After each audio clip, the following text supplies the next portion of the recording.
Islamic State in Iraq and Syria once controlled more than 7 million people and 100,000 kilometers of land.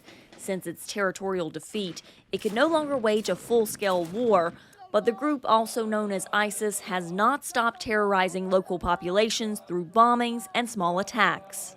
ISIS as an insurgency and terrorist organization has not been defeated. They are geared to wage a long war, a long jihad. Tom Jocelyn of the Foundation for Defense of Democracies says there is also evidence of Islamic State in Iraq and Syria commanding more active ISIS affiliates in areas of Africa and in Afghanistan, where the United Nations now says the group has spread to every province within the war-torn country.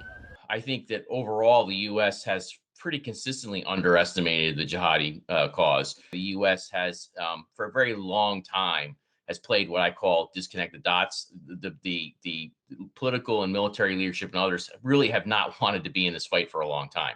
And so they see the enemy the way they want to see it. Former President Barack Obama once infamously called Islamic State in Iraq and Syria the, quote, JV or junior varsity team, only to later send thousands of troops to help counter them.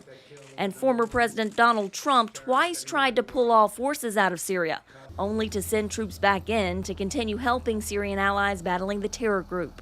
The international coalition's role fighting Islamic State in Iraq and Syria has shrunk over time, as have U.S. troop numbers. Today, that mission has been scaled down a lot. The number of U.S. troops has been reduced by over 66% in the past 24 months. The roughly 2,500 troops in Iraq are sharing intelligence and helping the Iraqi forces and the Kurdish forces known as the Peshmerga with operational planning. About 1,000 U.S. troops in Syria are helping the Syrian Democratic Forces find remnants of Islamic State while securing critical infrastructure.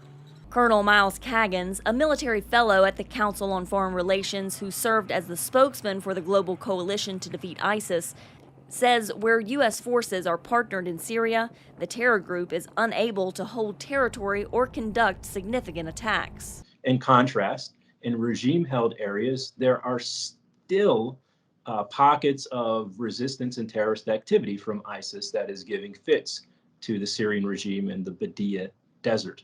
So this is a sign that our continued presence, our continued partnership at a very small scale, we're talking just several hundred troops, is paying off dividends globally.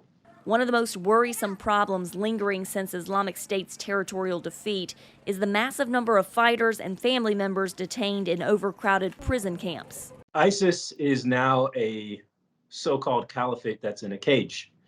More than 10,000 ISIS fighters, members, are locked up and held by Syrian Democratic Forces in North and East Syria. With detainees in Syria hailing from more than 60 different nations, local Syrian fighters are looking to Iraq and the global community to take in some of them before the camps become an even bigger breeding ground for the next generation of insurgents. Carla Babb, VOA News, The Pentagon.